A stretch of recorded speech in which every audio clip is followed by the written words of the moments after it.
material to cover tonight, and I'm really excited to bring this class to you, to Grimes County for the first time. So thank you for having me. So, fund accounting basics, the how-to, the know-how of what makes a fund account or accounting for nonprofits different. That's my number one, and that happened to be the number one for you guys too. And then number two, we'll go over some software know-how. I'm going to be using QuickBooks Online to facilitate the conversation.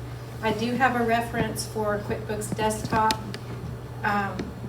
but I don't work for QuickBooks. It's just that most of my clients do use QuickBooks Online, and so that's what I'm using to facilitate the conversation. We're also going to go over how to account for volunteers, volunteer expenses. Do volunteers get paid? All of these kinds of questions lots of people don't know the answers to. So the common, basic, high points for volunteers, we'll go over all that tonight. We'll also go over accounting for pledges. How many of you have pledges in your organization? How many of you know what a pledge is? It's when you fundraise and somebody wants to donate to your organization, but they don't actually write you a check that night. Instead, they give you a pledge card, which signifies their commitment over how many months, how much, and when to get back with them. It's not a commitment that you can take to the legal court and say, he told me he pledged me $100,000, but it is important because your donor's saying, this is my heart, this is what I intend to give, and as long as all things remain constant, this is what you can expect to receive from me in the future. We'll also go over the approved language for receipts. When somebody does donate to you and they expect a receipt so that they can write it off for their taxes, a lot of people don't know there is specific IRS prescribed language that you must include on that receipt so that if they are audited, that receipt will serve as a bona fide tax deduction. Otherwise, it's not auditable. It won't pass the audit test. So, lastly, if I can get all of this in an hour, we'll also talk about GuideStar, which is the organization that oversees all of the charitable organizations out there. They're the granddaddy of reporting agencies, and lots of times when particular donors don't know you, they're not familiar with you, they will go to GuideStar to see if you're legitimate. So let's see how much we can get to and how fast we can get there. So in this room, are there any nonprofits who are not 501c3s? Got church, and anybody else? Chamber, okay. What about anybody that works at a university? Government, municipality, anything like that? Any experience with the government? Municipality? Okay, so that's it. We will cover a lot of this, and we're going to talk about where you come into play also. So the main difference between accounting for profit and accounting not for profit is one main difference. Does anybody out there already know what the primary difference is between accounting for profit and accounting not for profit?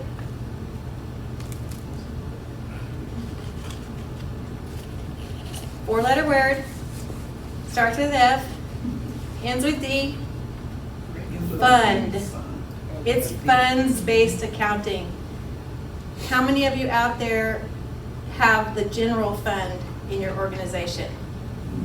How many out there have specific funds, restricted funds, funds for particular other things, auxiliary enterprise, plant funds, designated funds, all those different types of funds?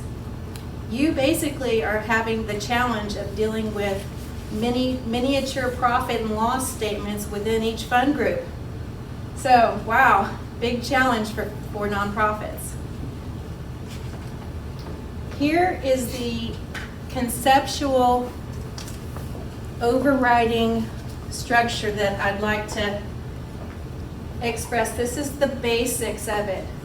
Here's your organization, and inside your organization, you basically have two main large fund groups. One is unrestricted general fund. All the rest are usually restricted. And between what money goes into a restricted fund and what money goes into a general fund depends on what your donor said you were to use the funds for. So if they restricted the usage of the fund for something specific, then it automatically goes into the restricted side. So once money has been earmarked for a specific purpose, designated by the donor, then it's restricted from the organization later deciding to do something different with that money. Once it's restricted, you've got to fulfill the donor's wish. And it's not that they are telling you exactly what to do with your money, how to do it, etc., etc. We like to say it's donor advised. It's suggested. It's suggested that I'm giving you these funds so that you can buy money to make meals, provide your Meals on Wheels, whatever it is you're doing. I'm not giving you money for your paper that you need to run your copies for your office. That's a general fund type of money. And in the world of 501s, we need both kinds, right? We need the kinds that pay for the pencils in the office, the copy machine toner. We need all that, yes. But we also need funds for our programs. And so in a church, outside of the general fund, you might have funds for missions. You might have funds for children's fund, choir, those types of things. And those would all be funds that go into a specific group, restricted for a specific purpose. If it's not restricted by the donor, you can buy whatever you need to buy for the purpose of carrying out your mission. So, in this example, I'm showing that the money comes in from the organization to the organization by the donors, and then depending on what the donors say, as far as how specifically they are in terms of did they put something in the memo field of their check, or did they actually go to your website and choose a particular mission for this fund, or did they say this money's for costumes, I know you need costumes for your theater, and so please use this money for costumes. So when the donors are specific and they're advising you in a specific way, those funds become restricted. You can't change the donor's wish. You must honor what the donor said. Otherwise, it's unrestricted and it goes to your general fund. You probably have insurance, car, gas, all of these other types of regular, typically normal for any business, for-profit or non-profit, typically are going to be in your general fund. Okay, so now we're out of textbook, and textbook just says you're restricted or you're not restricted. Out of textbook, what do we normally start calling our groups? Something specific, right? We call it general funds. And then over here, our donor advised funds, that's when they become specific fund groups. If you're running a group home, that might be a donor advised fund for scholarships or therapeutic things, things of that nature. But the basics of the profit and loss statement are very similar to for-profit accounting. You still have assets. You still have liabilities. Those are still on the balance sheet. And on the profit and loss statement, you still have revenues, cost of sales, possibly, and then expenditures, and then bottom line net income. That's all pretty much the same. The difference is the fund groups. And so if I were to show you what a typical profit and loss statement might look like for your organization, you see here I have income, and then cash donations, donations from volunteers, donations professional labor, donations of property, and that would be my total income. Does this look like anybody's profit and loss top section in here? Does anybody recognize these different categories? Okay, so what is it that we don't see here? Why isn't there any dollar amount on this line item? Does anybody know? What is that line? I can't remember. This says donations, volunteer services. This is income from volunteer services. Because they're free. That's right. And why are they free? Because it's voluntary. Because IRS says you can't pay volunteers. If you pay them, then they're not volunteers, right? Right. So that's why donations, the income report from the value of the services that your volunteers provide for you will never be income.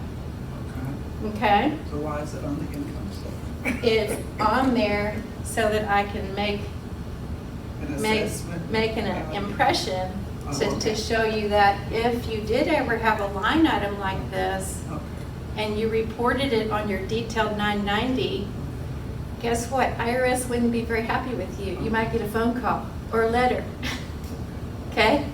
So just keeping it very clear, you can't pay them. They don't make a salary, and you can't 1099 them either. But if they do have out-of-pockets, genuine out-of-pockets they incur in performing their volunteer work, yes, you can reimburse them. Any other questions here?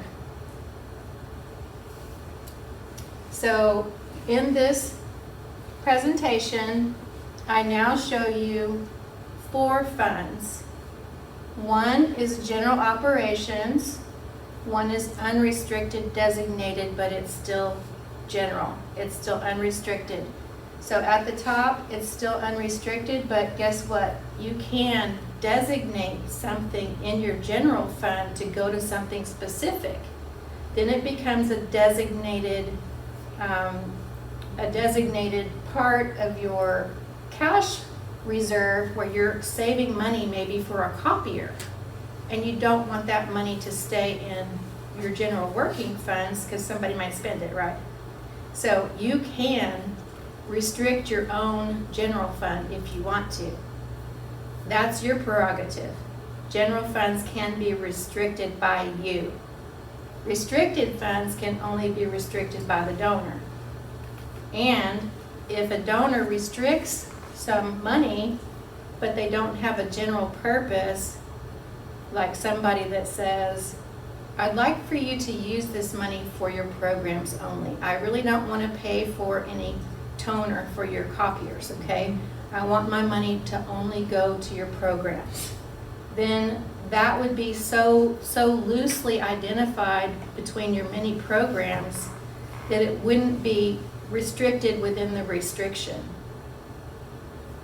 Did I lose anybody there? Yeah. The type of fund is always going to be restricted, but within the restricted part can be specific or non-specific. And that's really all it's saying, is I have money that somebody said I must use for my programs, and I have other people that said, you must use this money for costumes. You must use this money for basketballs. You must use this money for, anybody else? Stephanie, is it recognized as restricted if, let's say, Kevin writes me a check, and in the memo he says, for purchase of basketballs? Does that count as he's now restricted it as a fund? If he puts it in the memo of a check or the memo of the written wire? It did, because if you accept that check, and he designated it for basketballs and you use it for something else, then you violated the restriction of the donor advisement. So what if you didn't need basketballs that year? You could hold it for basketballs next year, or you could go back to your donor and say, I love this gift from you, but today we have a lot of basketball goals. Would you mind if we used it for, I jumped ahead. Use it for basketball goals instead of basketballs. That's what we really, really need. And would your donor work with you on that? I'm sure he would. Yeah. And what documentation do you have to support that change of use? Well, the person that wrote the check, you wouldn't cash the check, you wouldn't deposit the check and then later ask. Mhm. Once you deposit it, you've said, I see what you want me to spend this money on, and I'm happy to take your money for this purpose. I will use your money for this purpose. So it would be, you catch it before you do it. But lots of you have dedicated fundraising efforts. You are fundraising for a particular cause. Lots of us don't ever fundraise for general funds. We fundraise for a general cause. We say, we're having a bake sale and we'd like for you to support our mission. And in that case, you're not asking for something specific. You're just saying, will you support our mission in general? And if people are happy to support your mission in general, they're not earmarking that donation for a specific cause. But if you say, I'm fundraising for a particular program that I want to put on in December, where we're going to bring the story of Jesus to the people of this place or whatever, then you're fundraising for a specific cause, and then that would go into a specific reserve of cash. Does that make sense? It does. Okay. Quick question. So if you're fundraising for a general cause for the mission, Mm-hmm. do those funds go under current restricted, unrestricted, or do they go into the general fund? In that case, it's your choice Okay. because it wasn't earmarked. Okay. It wasn't advised. It was fundraised in the sense of general, having a general fundraiser for my mission. And your mission is not a specific mission. In that case, we're talking about citywide mission.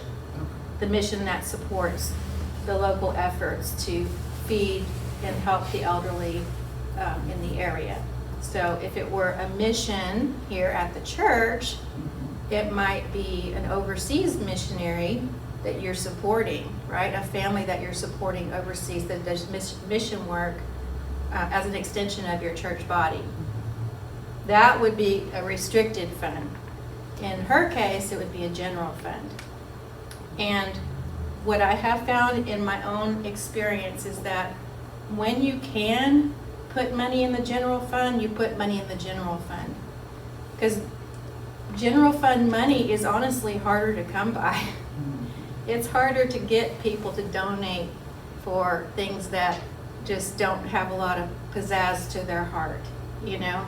I know you need toner, and I know toner is very expensive. I know the copy machine works overtime to get your flyers out and all of this kind of stuff.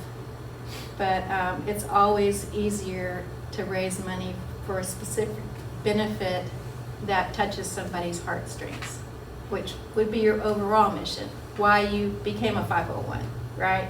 So you can still fundraise non-specifically, but specifically because it does hit your mission statement, your articles of incorporation, that mission for which you got started in general. Thank you. Okay. So on this slide, I'm showing you, I've split my general funds into general and then designated. So that's where I split because I wanted to, it's my organization and I had the money in general funds, I wanted to put it over into another area so that when we needed a new copier, we would eventually have the capital reserves, kind of like a savings account for general operations. That would be an example. And so here I have unrestricted and restricted over there. This is showing that of my cash donations, I've got $200,000 that came in for a restricted purpose, donor imposed restricted purpose, and then a donor imposed restriction, meaning you can't put it in your general fund, but use it for anything else. So I've got 100,000 there. And so that's what that would end up looking like if this were your profit and loss statement in your scenario. Okay, if everybody is clear as mud on fund accounting, we can move forward to the technical side of how do we get QuickBooks to fund account for us? It's a for-profit software. How do we make it do that?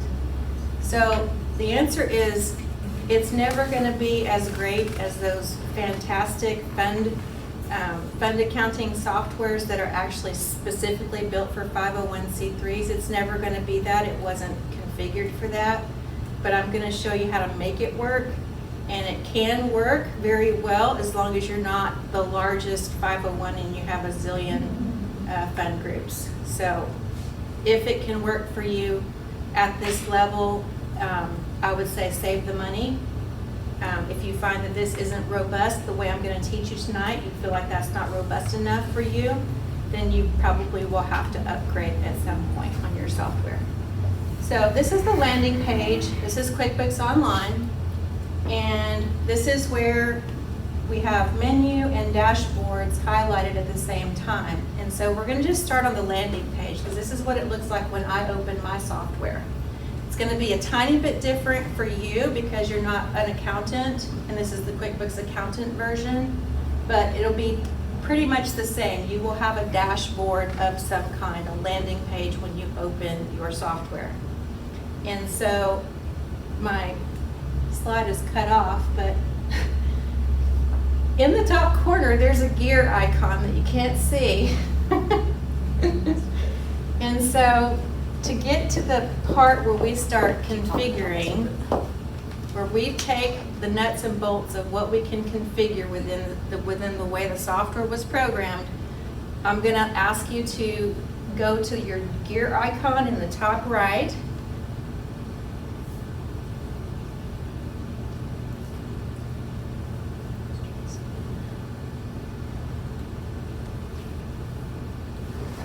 Nope.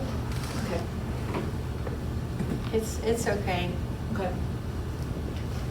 QuickBooks Online users are pretty familiar with that gear icon. It's pretty much where you go to a lot of other menus. So that's where you would start in this configuration tutorial.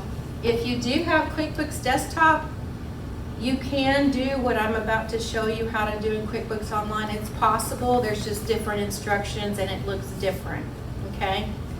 But here we're going to our gear icon, and when you click on the gear icon, this white part pops up and it gives you all these options. That's probably something that looks pretty familiar to some of you.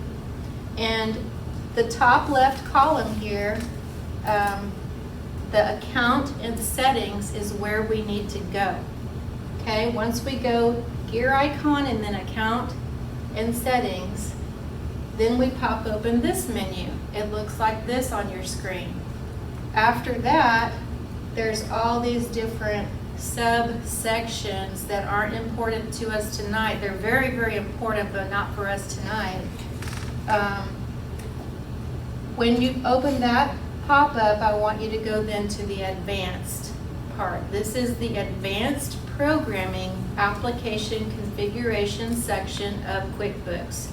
If we're going to make this thing behave a certain way for our purposes and to get this profit and loss statement to look like we need it to look, we're going to have to go to the advanced programming section where we can configure this in a different way. So after we're in advanced, that next section opens up this little snippet, and on the bottom here we see categories. When you go to categories, you have the option of tracking classes and tracking locations. Honestly, tracking classes doesn't sound like anything intuitively inspiring to anyone. I'm not even sure that anybody knows what a class is, but if you want to turn this on, you can track classes, and when you turn this on, we're going to configure this so that the class tracking is actually fund group tracking, okay? So we're going to tell QuickBooks we want to track classes, and so if that's not on in your configuration, there's a pencil to the far right. Click on the little pencil. It will allow you to edit the settings. Edit the settings and turn on classes and locations. We're not necessarily going to use the locations to track locations, but we're going to use the configuration of the software because it allows us to input things in a drop-down list. The ability to input things that mean something to you and your organization in a drop-down is better than typing into a blank field. Once you put something into a blank field that doesn't offer you the ability to have selections, and then you have other people in your organization doing accounting. Here comes the volunteer, they're doing accounting. They type it in the blank field a different way than anybody else does. You'll never have any consistency in your configuration. You'll have all over the place data entries. Even if they're the same data entries, if you data enter it, one with an ending in S, one ending in apostrophe S, one ending in no S, guess what? You have 3 entries for the same thing. The drop down is the way to go because when you drop it down, the person doing the data entry sees what somebody else has already written, and they're likely to be able to carry forward your bookkeeping classifications consistently, effectively, and without error. So that's why we're using these, is because the locations field will allow us to enter in things into a drop-down list. We're using classes because classes will give us more columns in our profit and loss statement. We need more columns because we have more fund groups, right? A profit and loss statement with 1 column, it's not going to work. You need at least 4. So that's what we're doing. We're changing the behavior of this software so that it will behave in a way that benefits our ability to get useful data from our software. So if the track classes wasn't on and you want to turn it on, you open up the pop-up with your pencil, and then you have options. You can choose to assign a class, which means a fund group, to either an entire transaction or every single line in a transaction. How many of you use QuickBooks invoicing? Okay, so QuickBooks invoicing, is it always one line item that you're invoicing for, or is it multi-line items? No, it could be a mixture. Sometimes it's singular, but sometimes it is multiple ones. Okay, so if you are an organization and in one invoice you might have line items that should go to different fund groups, then you want to be able to assign classes to every single transaction line. If you don't need that because you don't have that many fund groups, you can elect to tell QuickBooks this whole entire invoice goes to one fund group.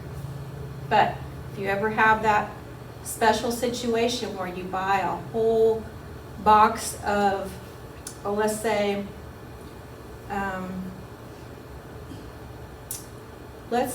just say it's paper, okay? And I want to use paper to make flyers for my bake sale. and I want to make flyers for my organization, and I want to just do copies for my books. I bought one box, but yet I'm using it for 3 different purposes. Then you would need to split the lines, and every line goes to a different fund group. This is the only way to keep up with what you spend out of your fund group if you have if you're tracking fund groups and you assign it line item by line item by line item. So if you have 10 line items and you don't want it to go to different fund groups, this is the part where this is not the Cadillac software version, okay? This is a little bit harder to work with because it's not built for nonprofits. So if you had turned it on and it said, I want to track classes transaction by transaction, then you can just copy paste, copy paste, copy paste all the way down your track classes. Stephanie, for the group, so if most of them are either setting up their accounts or their operations on their own, or it's been preset, in order to utilize classes, categories, preset funding streams, they either need to, that should have already been set or entered by someone, or they need to build it, or can they build as they go? These are advanced features. They're available, but they're not automatically turned on. But the specific classes themselves, so under advanced, is it preset by QuickBooks, or can, say, Joyce go in with Minnesota Theater and say, this is going to be purely my ticket class, this is purely going to be my theater cost, my backstage, my backline? Yes. So they would have to preset that, correct? Yes, that is correct, but you can't configure that list until you turn it on. Okay. So this is the part where we're just turning it on and making it available for data entry. In the part where we're going to track location, like I said, this is just a drop-down feature. So in location, you can change the word location. If you don't like the word location, it doesn't apply to you, you can change it already to department, business, division, property, store, territory. And if none of those work for you, you can use the one that's most likely closest to you, which might be division. Maybe in Kay's division, she has, Kay, what it would be for you if it were different programs in your mission. But we were using the word division for programs or missions. How would you use that creatively? Because in the end, we're just trying to make it behave for us. Okay, probably your youth services. So on the citywide mission side, like maybe like like the classes that Tiffany taught, we were specifying the funding for that. So like maybe dividing it up as youth services and youth development. I guess that would work. I guess I'm not really. You clear. could really use any of them as long as the drop-down list is meaningful to you. It doesn't really matter what the header for the data entry box means. It's just a matter of, I'm going to use it this way. But it doesn't allow you to choose more than one. You just have to use one and stick with it. So for my 501, I used division, and then when I ran the reports, I downloaded my reports in Excel, and then I changed the word division to program. So I ended up with a financial statement I was happy with in the end. But that was after I downloaded it from Excel and just typed over the header, and I put programs. So then I'm doing profit and loss by programs, profit and loss by division, profit and loss by location, territory, that kind of thing. So maybe if I was a church, I might use department, although department might mean my missionaries in China, my missionaries in Fuji, my missionaries in Africa. Maybe they would all be different departments. Or I could use location, but probably not one of these works for all of your situations. You just need to pick one and just stick with it. As long as your application configuration list means something to you, then that's the important part of this, is what we're trying to achieve, is the ability for the software to run a report that means something to us. A report that means something to our donors, a report that means something to any other interested party. Because at the end of the day, if anybody asks you for your profit and loss statement, you have to be able to generate it at least within 30 days. Right, so the division, we could use division, but I guess it could describe like our Thanksgiving feast. Oh, that yeah. we're getting ready to do right now. Sure. Or it could have been our senior citizen care packages that we just Exactly, did, or our yes. youth summit. You know, Mhm. the different types of programs that Right. we carry out throughout the year. Mm-hmm. Okay, so this is really the hard part, is just figuring out how you want to do it. And once you figure out how you want to do it, a lot of times it's easier to see what the finished product will look like, and then you go, oh, now I know how I'm gonna program this for my organization.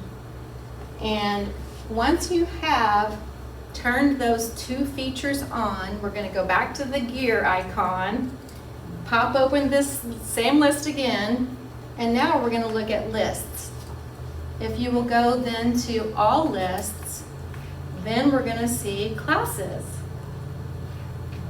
Okay, we also see departments underneath that, which we may have already changed to division, location, territory, property. But for one, let's start with classes. So remember, when you add classes, we're adding columns to our profit and loss statement. We now have the ability to expand our profit and loss into multiple fund groups.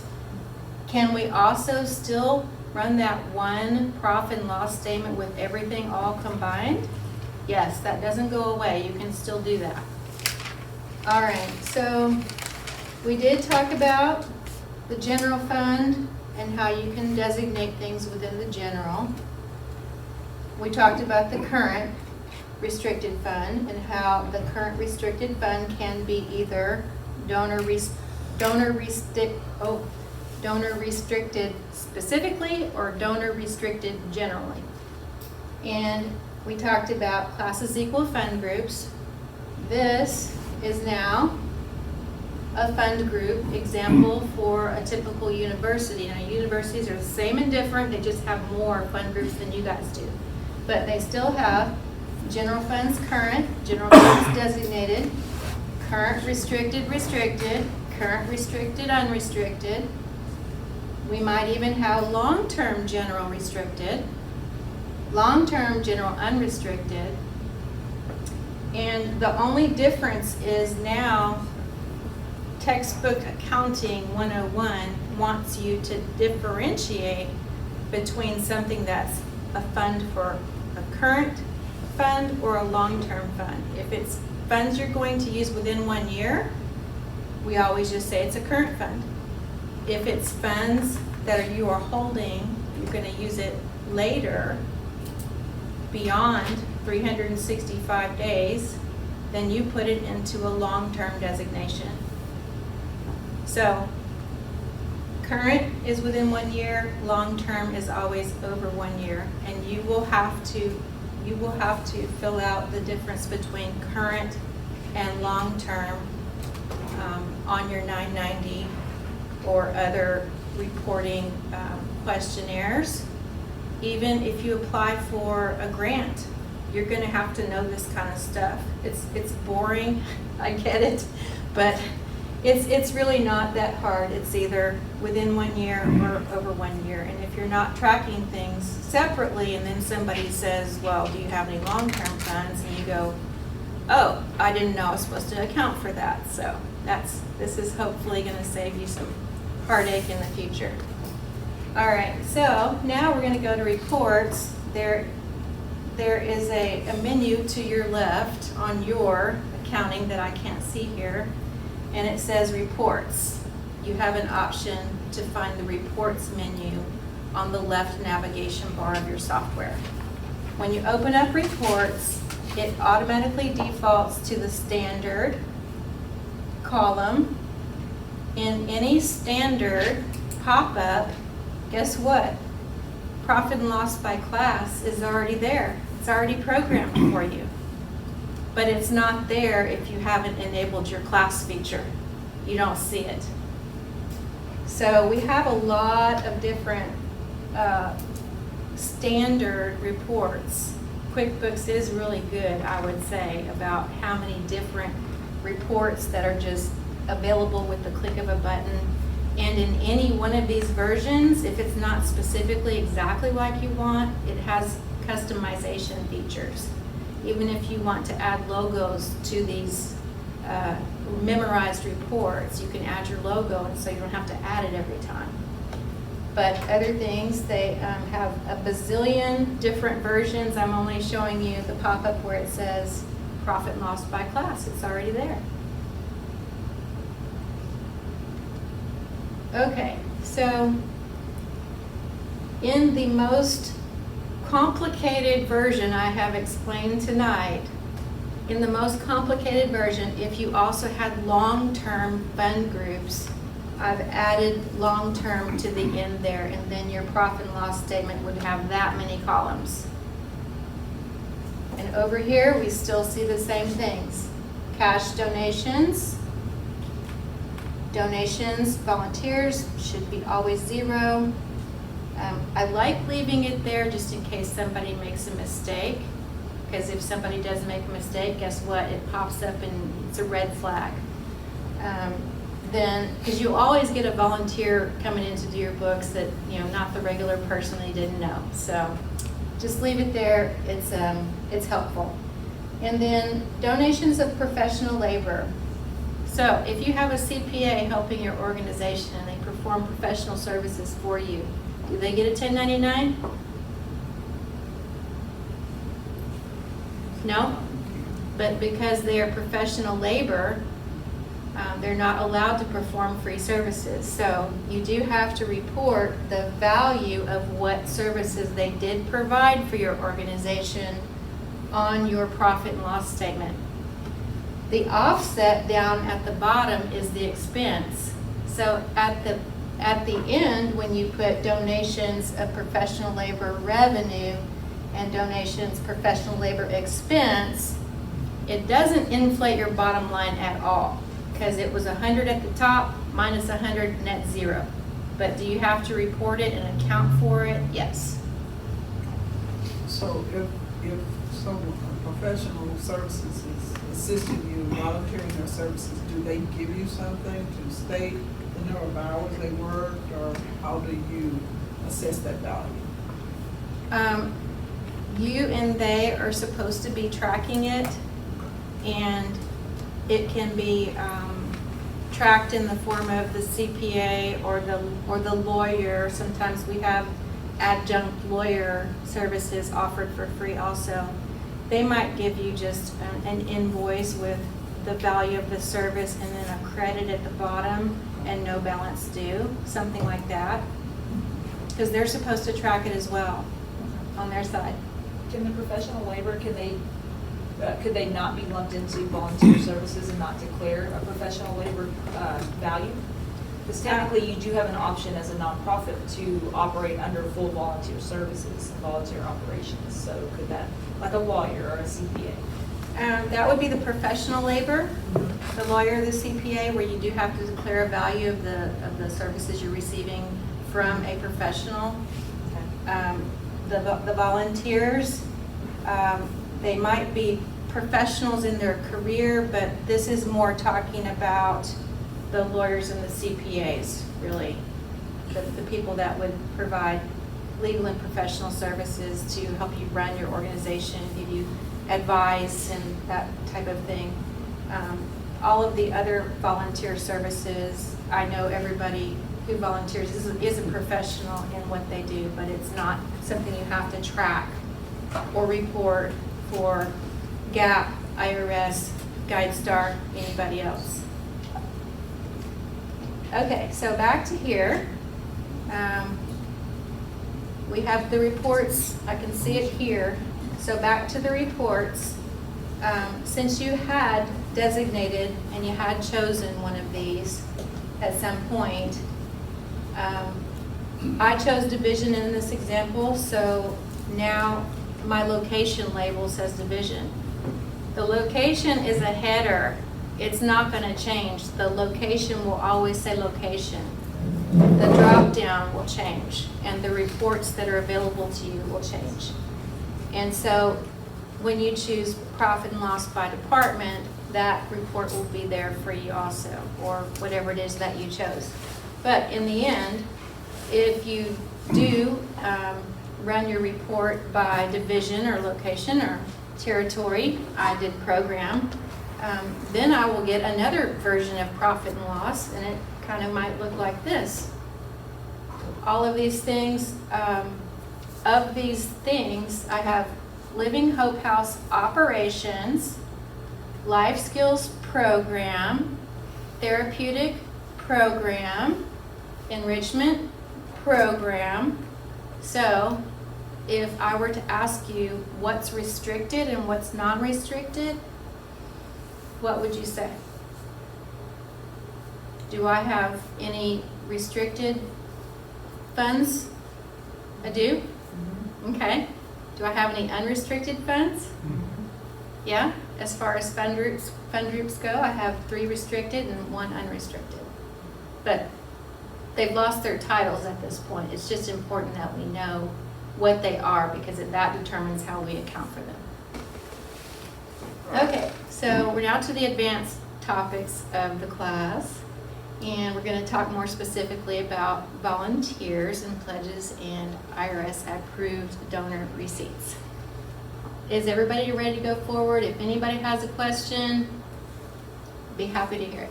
Do you need them to log on to their stuff? The computers are up and running and the internet's ready to go, so if they need to log on. At this point, no, because... You're good? Mm-hmm, yeah. Okay, specifically, what does the IRS say about charities and volunteers? I've already pretty much told you the basics. Sorry, I do have a question. Okay. Can you go back a few slides? Yeah. Back to that, this. Okay, so I understand how you have the programs, like that was the division under the category. And I understand, like, as your list, you have the Living Hope House, operations, life skills. Now then, how did you divide it, the donation cash unrestricted? Like, where would you put it in for that to be, for it to be set up that way? Like to... These would be the classes. Yeah, Oh, wait, where would you let put me those think. line No, items? those are the Like class, those are the, not the classes, those are the, okay. Right. These are the account categories. Sorry, account categories. So how would you set up the categories for it to list like that? In QuickBooks, you can list them alphabetically, or you can list them with a number. You can add an account number. So some people, they want their income to be major income, less major income, and minor income. You know, you want to see the biggest numbers at the top. If that doesn't alphabetically sort for you the way you want to, then you just add the account numbers to it. And so you would do 1001, 1005, 1010. Okay. Never do number after number, because later you can't add something. At least put 5 numbers in between every category that you set up. But these are ones that I put in myself, and they track back to a regular income account. So Tracy, are you asking how to put them? Yeah, like she showed us how to set that up. The donation side or like the Living Hope top or? I think she means that these Like the descriptions categories under aren't the income. standard. Yeah. She means that these descriptions are custom and not standard. They don't come with a regular chart of accounts. So But- Stephanie, would you enter that in under categories when you set up, when we were in the advanced settings? Would you enter that there, or would you enter that in? These are charts of accounts, and so in your charts of accounts, you would just add a new one, Okay. and you would program it as income, but then you would just change the name, just write over it. It'll let you add more accounts and more account descriptions than it populates with initially. You have a large limit usually. And so I think you can track up to 45 classes and many more account categories. Classes for QuickBooks Pro is limited to 45, I think. Okay. So IRS feels like volunteers are very important, or at least the topic as far as tax is concerned is very important to them, because they have very specific rules about, even if you do have out-of-pockets, do you always get to deduct your out-of-pockets? Like, what if you went on a mission to Honolulu, Hawaii, and the weather was perfect, and you only needed to be there for a week, but you stayed there 25 days? You still have bona fide out-of-pockets. You had to be there to do your mission. Does IRS say you can deduct the entire amount?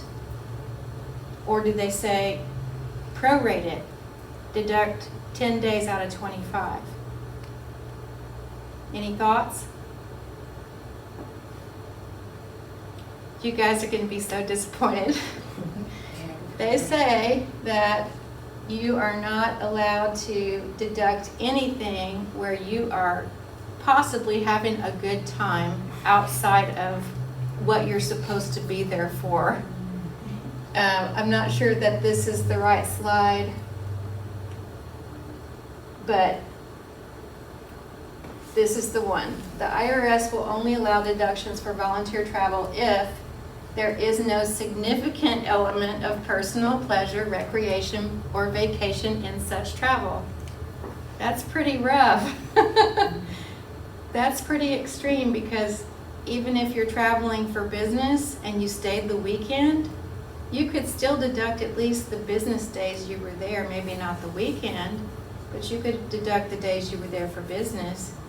Not this. IRS has the big lens on charities and volunteers, and they look for that kind of thing. You know, you had no income, but you have this huge deduction for vacation, and it's on your Schedule C. How did that happen? You have a business deduction, you have no business income. You went to Honolulu, Hawaii, and you had no income. But did you enjoy yourself while you were there? Well, okay, so there you go.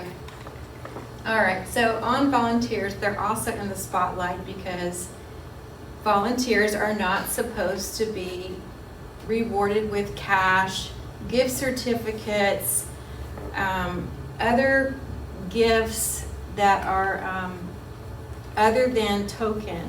The volunteers can have token gifts to appreciate what they have done, but nothing of significance, I would say, that would be perceived, could be perceived that you're paying them in some way, right?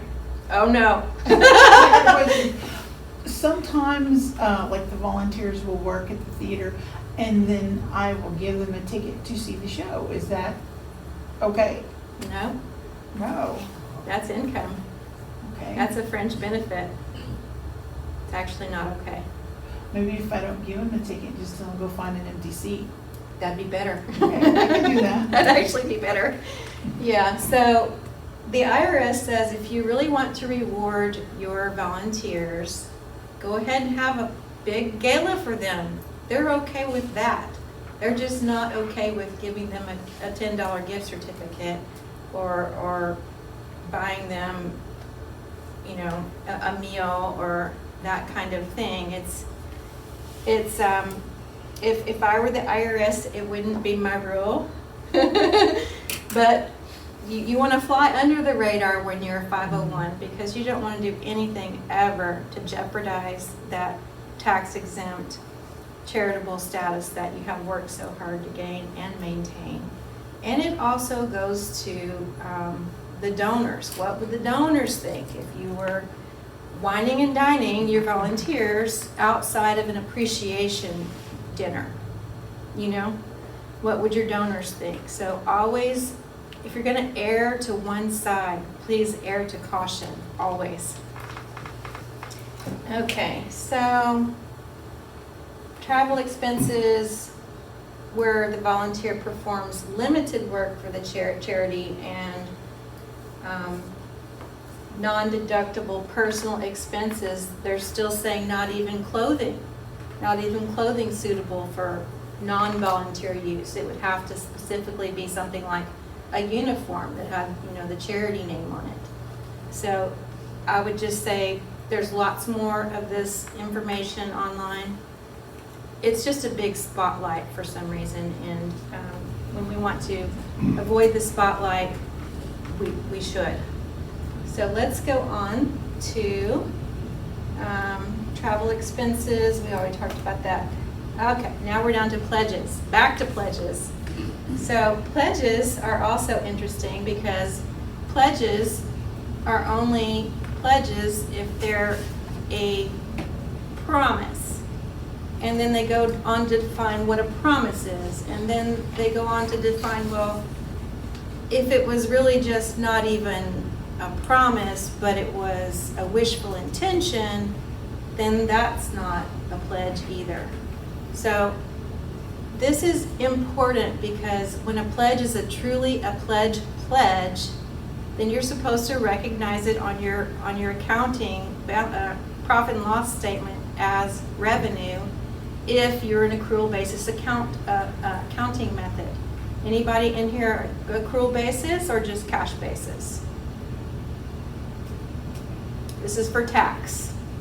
It can be different for book than tax, but for tax, are you cash basis taxpayers, your entity, or are you accrual basis? Does anybody know? Okay. If you are an accrual basis taxpayer, you'll have to just look on your tax return. You had to elect which accounting method you were going to use the first time you filed your return. So go back and see, what did you say that you were? If you're cash basis, then a pledge, yes, is a promise, but you don't recognize it until you get it. You put it on a pledge schedule. So would it be better for our nonprofits to stay away from pledges? If I'm approaching saying, hey, I'll pledge 50,000 to NTA, calm down, Joyce, it's not happening. But we work for the Chamber, Joyce. But if I say, hey, I'm pledging that, would it be better instead of to go ahead and enter and recognize the pledge, even though it hasn't come yet, to say, when you're ready, come back to us? I mean, it sounds like a pledge might be a little bit more work for them than what they can actually handle. Here's what I advise. I advise you to always report your pledges, but do so as a memo entry to your footnotes. The AICPA and the IRS and FASB and generally accepted accounting principles, they're not all the same on this. Because for tax purposes, if you didn't have to recognize it and it's on a memo on your financial statement, IRS says, I don't care. They don't see it, they don't want to know about it, there's no ability for you to report it to them. They just say if it's taxable income, report it, pay your taxes on that. If it's not, there's just no way to report it to them. So I say always make a memo entry. You can do that with a journal entry, do an in and an out, just to make sure the bottom line of what you're doing doesn't affect anything. But I would make some kind of memo entry because your donors want to see, oh, you've got $100,000 coming in next year. Oh, I see your donor base has grown. You can see these things. And so it's good for your organization if you can boast, I have all these pledges coming in next year, and this was my fundraiser in December. Guess what else you can do with your pledges? Budget. Next year, put a budget together based on pledges, right? And then you can start doing some real planning. So they are really, really, really important. I would always keep a pledge schedule and keep very close contact with my pledge donors. A pledge is really a pledge, though, if they give you their credit card and you get to charge their account once every month. So there's that. All right, so IRS says pledge is an unconditional promise, is to give an agreement to contribute cash or other assets to your entity that contains no barriers or hurdles that the donee must overcome to be entitled to the resources. Its fulfillment of the pledge depends only on the passage of time or the donee's demand for performance. So we had talked about before, can the donees really demand performance? Not actually. They can advise performance. They can't demand it, but if their pledge is dependent on you performing a certain thing for them, or a certain event has to happen, or they've left it to you in their will and then they have to die for you to receive the money, that's a condition. That's what they're talking about, some type of extraneous, extemporaneous condition that has to happen in order to receive the pledge. But a pledge, although a pledge is a promise, and promissory notes, who knows about a promissory note? Promissory notes are legal and you can take them to court. Promise, pledges, same thing. Can you take your donor to court legally? Yes, you can. Do you ever want to? No, absolutely not. So, anyways, a basic pledge would just say, I intend to give you this amount of money on a monthly basis or a one-time gift, and I plan to give it to you in this month. Follow up with me, get my credit card information, I'll mail you a check, whatever. So pledges can be restricted or restricted use, but unrestricted for a program. We already know this, right? We've graduated this slide. All right, so how do we record the pledge? This is a case study. A donor made a pledge to my organization and it will be paid in 3 years. Do you report the pledge on your financial statements? Once you've received it. If your cash basis, you report it when you receive it. If your accrual basis, they want you to report the present value of future cash flows on your financial statement. But if nobody's accrual basis in there, I would say that's a more advanced topic than 101, but just know that it's different for our purposes tonight.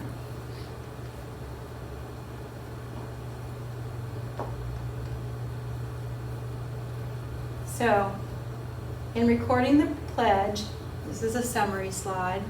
What is your consideration number 1? Is the pledge you received truly a pledge, meaning a promise, and it meets the definition of a promise, or is it just a hopeful intention? If you think it's a hopeful intention and it's not a promise, then you would never record it until you get it, even if you're accrual basis. You have to kind of make that judgment call. If you don't know your donor, it's not a regular donor, and you don't know anything about the donor, I would be conservative always. Even if I was accrual basis, I wouldn't report it, not until I was more sure that I was actually going to get it. All right, so consideration number 2 is always, what accounting method do you use? Number 3, can you use the same method for taxes, book, or can you use different? Can be different. You can always do cash for tax and accrual basis for books. So in this case, Who governs? Because I've explained they all have a little bit different version of the same thing. So who governs? Trick question, they all do. FASB for books, IRS for tax. The difference is usually timing and requirements for disclosure. Receipts. Does everybody know about the language that you have to put on a bona fide, legitimate receipt for IRS purposes? If you don't put this on there and your client, your donor, gets audited,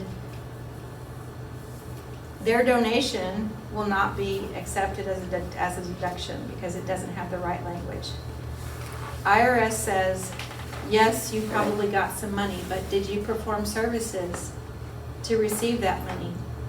Did you donate goods? Did you provide goods in exchange? Did you do anything in exchange to get that donation? If you did something in exchange to get the donation, it's not 100% deductible. You need to have the EIN number on it as well? Yes, ma'am. So I'm hosting a huge gala for all of my donors, and everybody gets a nice turkey dinner with dressing, dessert, wine, tea, anything they want to drink. And at the end of the night, we ask them to put their donation for the year in their envelope. Did we, the organization, do something in exchange to receive their donation? It depends, because in the chamber world, we would bill them for that. So we would bill them to be at our banquet or our gala or our event. We are then asking for a donation. So if we billed them, then the donation is no longer a goods or services provided because we billed them. And so, Don't tell me I'm wrong, that's how we're doing it right now. well, what do you put on their receipt? You put the amount less the cost, right? It's net of the cost. It's not the gross. It's the net. So in that case, it's correct. Right. But if people just put money in an envelope, the value of everybody's plates was the same. My obligation would be to short that donation value by the value of the cost of the plate. And when I gave them that receipt in exchange for their donation, it should be net of what it cost me to put on my banquet per person per plate. And if it's not identified, if the envelope is not identified, that Stephanie Livingston provided that $500, They don't get a receipt anyways, right? I don't know who gave it to me. yeah. Yeah. But this is the part where you want your donors to be able to take that tax deduction for the amount they provided as the donation. It would just have to be shorted the value of the plate. And the receipt would say that, you know, your receipt, your donation of $100 is allowable for deduction by the IRS in the amount of $85, whereby we have deducted $15 for the cost of your plate. Thank you very much for your donation. And outside of that, no goods and no services have been provided by the organization in exchange for that money. So that's pretty simple. Just incorporate that into your thank you statement. And as long as you have no goods or services were provided in your receipt, your donors are good. All right, additional information, always, you know, there's always tons more out there. IRS publication 1771 for receipts is there if you need more. And GuideStar is the granddaddy organization that oversees the philanthropic world. If you've never heard of GuideStar, go to guidestar.org. You can set up your own free profile for your organization. They're going to want to know what programs you have. They're going to want to know what kind of income you receive. They want to know a lot of information because they also compare what you put on your application. They follow up with the IRS, and they, by auditing your numbers against what you file with the IRS on your annual basis, they then say, we have given this organization the gold seal transparency. They have provided transparency in their numbers, and it agrees with what has been reported to the IRS. Anybody can check your 501 or your charity out on GuideStar, and if you're not there, you should be. It's a lengthy process. You know, there's a lot of detail they want to know, but in the end, if you can take the logo, the social media icon that you get in exchange for being approved and accredited, you can add that to your own banner homepage on your Facebook page. Instantly, people recognize the GuideStar. It also gives you a lot of other things where they can sync up with your software, they can sync up with your website. You know, they have all these other bells and whistles. And they also sync up with other softwares that are not nonprofit, but Salesforce. That's one a lot of people use for marketing. Marketing software is really the most expensive part of a software that you pay for when you pay for those expensive ones. It's tracking the donors and then keeping track of the donors and how much the donors gave you every year and all of that kind of stuff. It's very expensive. I personally was never able to afford anything but QuickBooks on my own, but it's there for the bigger ones that can afford things like that. All of this thing that they do, you can go in there and search yourself other organizations. So it can be a resource to you.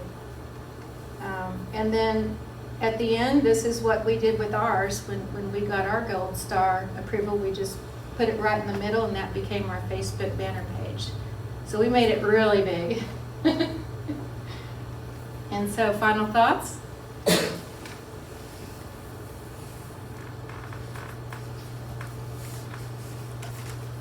Okay, final thoughts for me would say, the thing that you do still have to remember when you're accounting for a nonprofit is you want things on your income statement to match up. Meaning, if you're reporting income and there's an expense associated with the income, please make sure it lands in the same month so that when you do your monthly P&L, it makes sense, right? So matching principle has to do with the accrual basis of accounting, but it's also applicable to cash basis if it makes sense. So if you have a fundraiser in May and all the expenses that you spent it in May, cash basis, your event was in May, all of your income goes in May, then even your cash basis profit and loss statement will give you some good information. How much money did you make on that event? If you paid out in the prior month for the event that was in the next month, if your cash basis, it will never match up. That's why accrual basis is good for books. Accrual basis books things based on performance, not just cash in, cash out. So just some final thoughts. Accrual basis is a little bit more involved, but it can always give you better performance related information because it's required that everything matches up.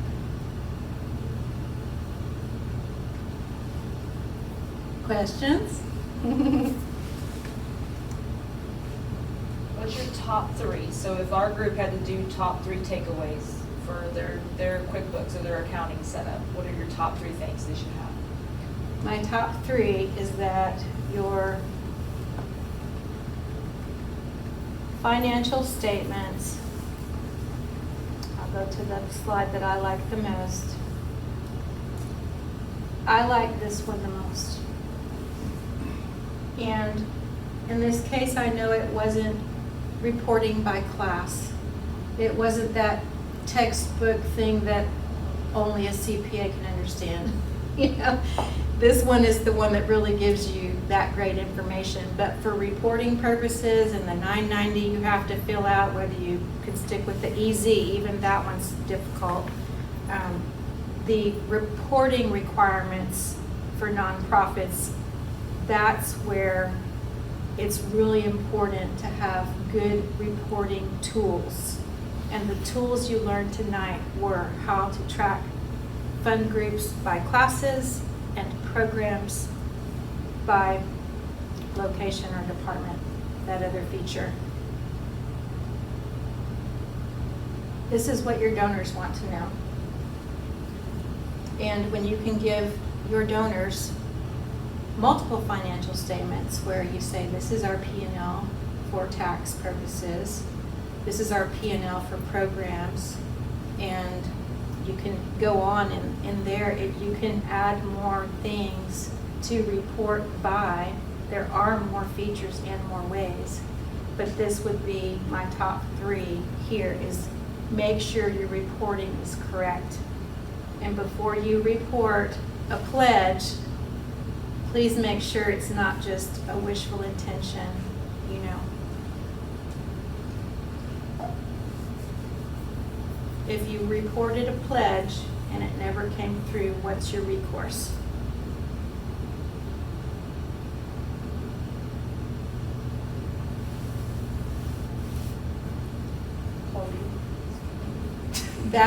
That's a hard one because you're not supposed to report it for cash basis until you received it. But if you did report it because you knew you were going to get it, and then the check didn't clear and they were going to send another check, and you know how it happens, you would then need to write it off as pledge. It's the bad debt expense write-off, but you call it bad pledge expense. So. Yeah. Okay. Well, you guys have been very patient with me, and we have gone through a ton of things.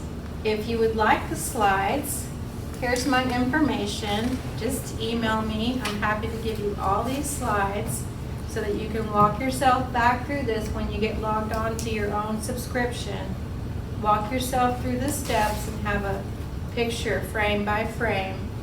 And if you have any trouble, any questions, or if once you add some data you don't like what it looks like and you want to redo it, you know, you can. It can be remapped. We can recall it something else. We can look at it and say, is this the best way to report my transactions for my organization? Because every one of you are different. All right, well, Lucy, thank you for having me. I've enjoyed teaching, and I'm glad we got this thing working.